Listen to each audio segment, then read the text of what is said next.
ন্যাড়া ছাদের গপ্পতে আপনাদের সবাইকে স্বাগত জানাই। আজ আপনাদের জন্য রয়েছে বিভূতিভূষণ বন্দ্যোপাধ্যায়ের লেখা গল্প ঠেলাগাড়ি। মুখ্য ভূমিকায় গল্পের কথক এবং নরু। গল্প পাঠে এবং গল্পের সূত্রধার আমি সৌম্য। নরুর ভূমিকায় পায়েল দে। শুরু হচ্ছে আজকের গল্প বিভূতিভূষণ বন্দ্যোপাধ্যায়ের লেখা ঠেলাগাড়ি।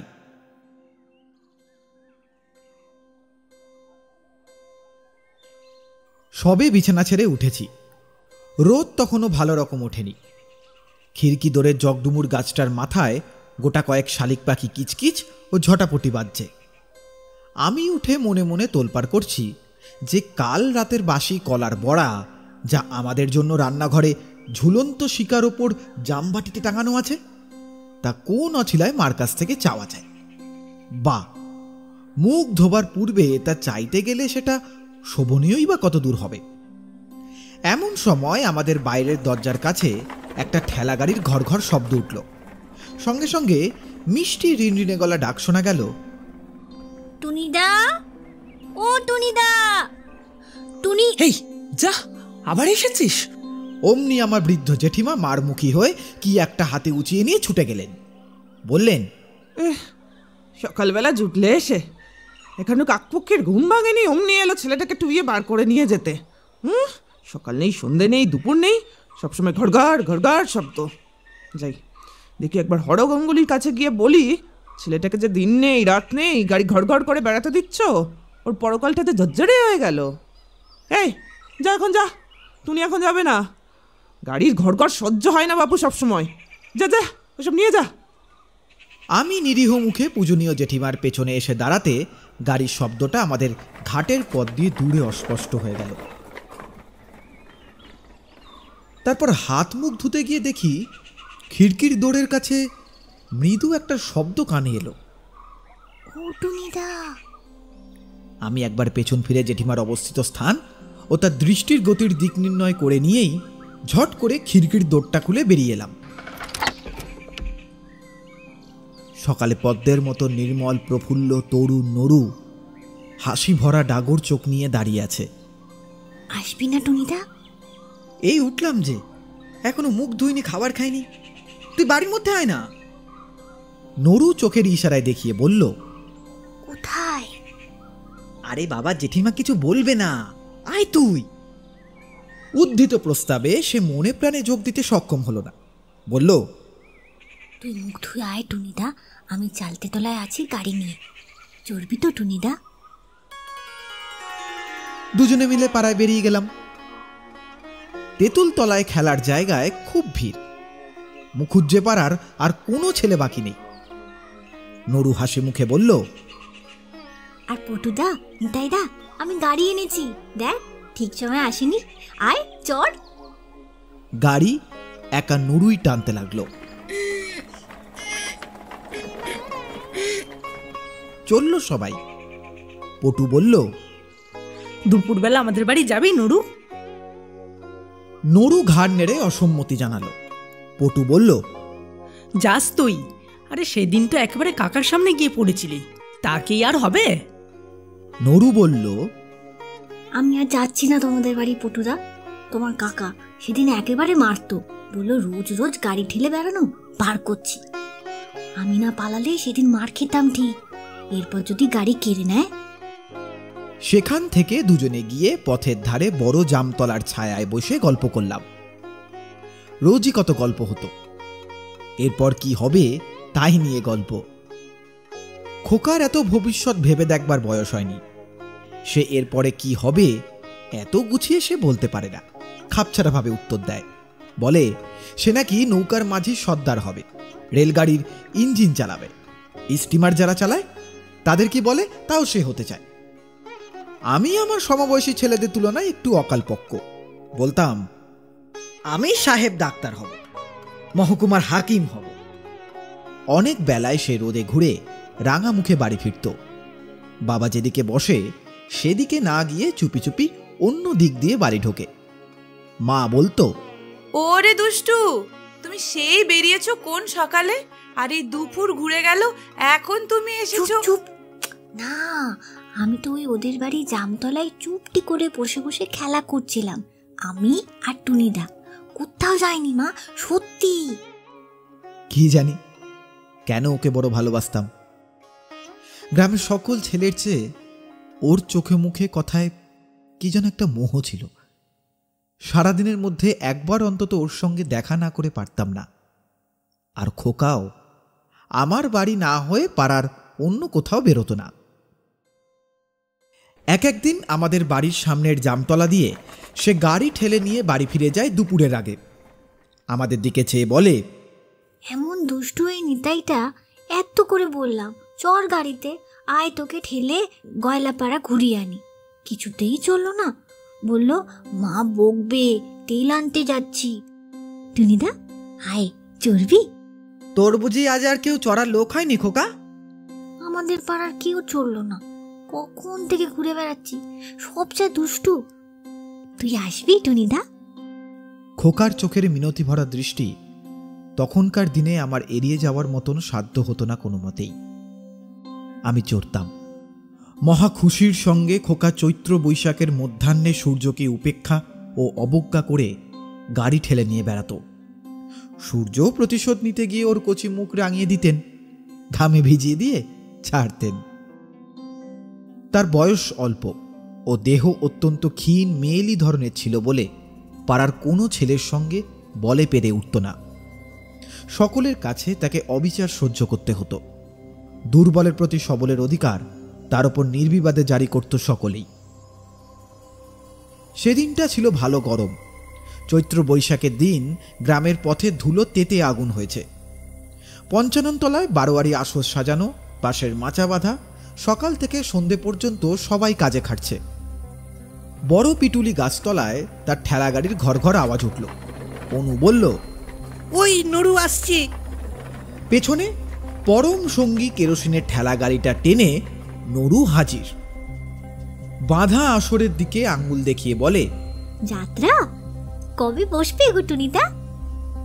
সংবাদ সংগ্রহের পর সন্তোষের হাসি হাসল। আঙ্গুল দিয়ে গাড়িটার দিকে তাকিয়ে বলল, চড়বি পটুদা? পটু ঘাড় নেড়ে বলল, চড়বো, টানবে কে? খোকা খুব খুশি হয়ে বলল, কেন আমি? আসন্ন আমোদের প্রত্যাশায় তার চোখ মুখ উজ্জ্বল হয়ে উঠেছে। পটু বলল, দূর, তুই বুঝি টানতে পারিস? নরু বলল, বসেই দেখো না কেমন টানি। তাই? এই নে দেখি কেমন পারিস। দেখো তবে। টান টান টান টান টান। পটুর পালা শেষ হয়ে গেলে ক্রমে ক্রমে অনু, বরু, হরু উপস্থিত সব ছেলেই উঠল গাড়িতে। এদের মধ্যে বড় ছোট সব রকমই আছে। টানতে টানতে খোকা হয়রান হয়ে পড়লেও সে উৎসাহের সঙ্গে শেষ পর্যন্ত ঠিক টেনে নিয়ে বেরোলো সকলকে। সকলের চড়া শেষ হয়ে গেলে সে হেসে সকলের দিকে তাকিয়ে বলল, আমায় একটু এবার টান। সকলে মুখ চাওয়াচাওয়ি শুরু করলো। ভাবে বোঝা গেল তাকে টানতে কেউ রাজি নয়। তার প্রতি কৃপা করে তার গাড়িতে চড়ে তাকে দিয়ে টানিয়ে তাকে কৃতার্থ করা হয়েছে। এতে আবার তারপরে তাকে টানবার কি কোনো দাবি আছে? সকলে মিলে এই ভাবটাই দেখালো। বা সকলকে চড়িয়ে দিলাম, আর আমার বেলায় বুঝি কেউ?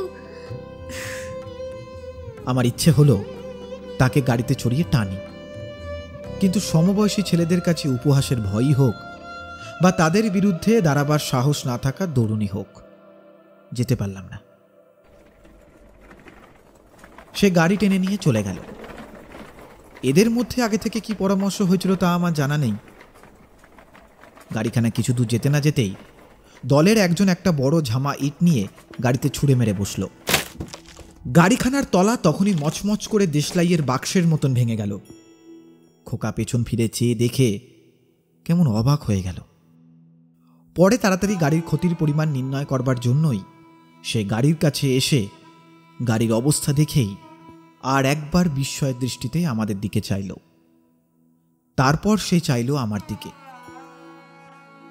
তার চোখের সে ব্যথা ভরা বিস্ময়ের অপ্রত্যাশিত না বুঝতে পারা দৃষ্টি আমার বুকের মধ্যে তীরের মতন বিঁধল। ভাবল এইরকম যে তুইও টুনিদা এর মধ্যে, তুইও। কিন্তু সে কাউকে কোনো কথা না বলে ভাঙা গাড়িটার পাশে বসে দেখতে লাগলো। এর আগেই আমাদের দল সেখান থেকে সরে পড়েছিল। তারপর অনেকক্ষণ সে বসে বসে নেড়ে চেড়ে দেখতে লাগলো গাড়িটার ভাঙা তলটি কি করে সারানো যায়। পাশে একটা ছোট্ট বাক্স ফুলের গাছের সাদা ডালে থলো থলো বাক্স ফুল ঝুলছিল। তারই পাশে গাফ ভেরেন্ডার ঝোপের ধারে সে গাড়িখানা রেখে খানিক বসে তারপর সে সেটাকে ঠেলে নিয়ে গেল। সারা রাত ভালো ঘুম হলো না। সকলে ওদের বাড়ি ছুটে গিয়ে যদি ভাব করে ফেলতাম তো বেশ হতো, কিন্তু কেমন বাঁধো বাঁধো ঠেকল। খোকা রোজ সকালে আসে, সেদিন সে এলো না। হয়তো অভিমানে ভুল বুঝেছে। 2-3 দিন করে সপ্তাহখানেক কেটে গেল। অল্প দিন পরেই আমি বাড়ির সকলের সঙ্গে মামার বাড়ি চলে গেলাম ছোট মাসির বিয়েতে। ফিরতে হয়ে গেল প্রায় 8-10 মাস। খোকাকে ফিরে এসে আর দেখিনি। আগের পৌষ মাসে সে হুপিং কাশিতে মারা গিয়েছে। ফেরবার দিন 10 পরে একদিন ওদের বাড়ি গিয়েছিলাম। খোকার মা উঠোনে কুল রোদে দিয়েছিল, তখন তুলছে। আমায় দেখে বলল, তবু এসেছিস তুই টুনি, আর কেউ আসবে না এ বাড়ি বেড়াতে। খোকা যে আমায় ফাঁকি দিয়ে চলে গিয়েছে রে।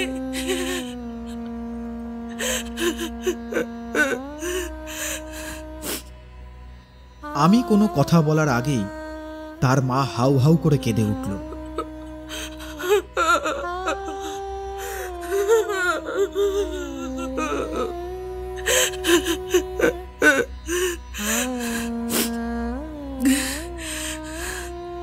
বস, বাতাবি লেবু পাকা ঘরে আছে, কেটে দেব, নুন দিয়ে খাবি। ওই পেকে পেকেই থাকে, কেউ খায় না। খোকা কত খেত।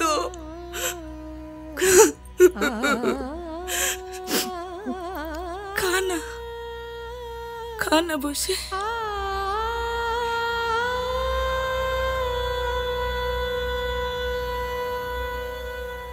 শরতের অপরাহ্ন, নির্মেঘ নীল আকাশের তলায় অবসন্ন বিকেলের রোদে ডানা মেলে কি পাখি উড়ে চলেছে। কার্নিশ ভাঙা ছাদের ফাটলে কোথায় ঘুঘুর ডাক, আর উঠোনের ছায়া স্নিগ্ধ বাতাস শুকনো কুলের গন্ধে ভরপুর। বহুকালের কথা হলেও আমি কিন্তু চোখ বুজে থাকলেই দেখতে পাই কতকাল আগেকার 8 বছরের সেই ছোট্ট খোকাটি ঠেলা গাড়িটা টেনে নিয়ে বেড়াচ্ছে। নির্জন দুপুরে ঘুঘুর ডাকের মধ্যে বাড়ি থেকে বেরিয়ে পালেদের জামরুল বাগানের ছায়ায়, আমাদের বড় মাদার গাছটার তলাকার পথ দিয়ে রাঙা মুখে আসা ও আনন্দ ভরা উজ্জ্বল চোখে সে তার কেরোসিন কাঠের গাড়িখানা টেনে টেনে আসছে। নারিকেল তলাবে, পুটুদের দোফলা আম গাছটার তলাবে।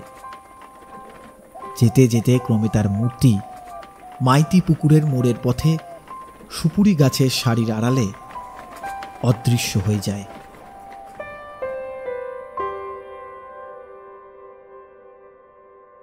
যাত্রা কবে বসবে গো টুনিদা? কোথায়? চুপ চুপ না, আমি তো ওদের বাড়ি জামতলায় চুপটি করে বসে বসে খেলা করছিলাম। আমি আর টুনিদা। না টুনিদা, মুখ ধুয়ে আয় টুনিদা, আমি চালতে তলায় আছি গাড়ি নিয়ে। আমি গাড়ি এনেছি, দেখ ঠিক সময় আসেনি। আয় চড়। চড়বি তো টুনিদা? ও টুনিদা, চড়বি? পটুদা চড়বি তো টুনিদা? আমি না পালালে সেদিন মার খেতাম ঠিক। এরপর যদি গাড়ি কেড়ে নেয়।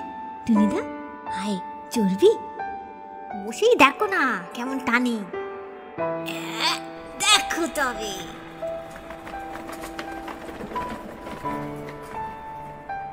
কোথাও যায়নি মা,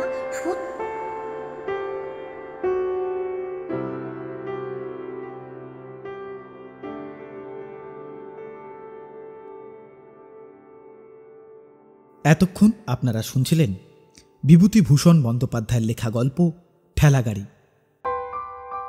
গল্প পাঠে সৌম্য মুখার্জি, নরু পায়েল দে, বৃদ্ধ জেঠিমা তনুশ্রী সাহা, পটু সন্দীপ দেবনাথ, মা সুকন্যা ব্যানার্জি, অনু সমী শুভ্র গাঙ্গুলি। গল্পের কথক এবং গল্পের সূত্রধার আমি সৌম্য। আগামী সপ্তাহে ঠিক এই সময় একটি সম্পূর্ণ ভিন্ন স্বাদের গল্প নিয়ে হাজির থাকবে টিম ন্যাড়া ছাদের গপ্প।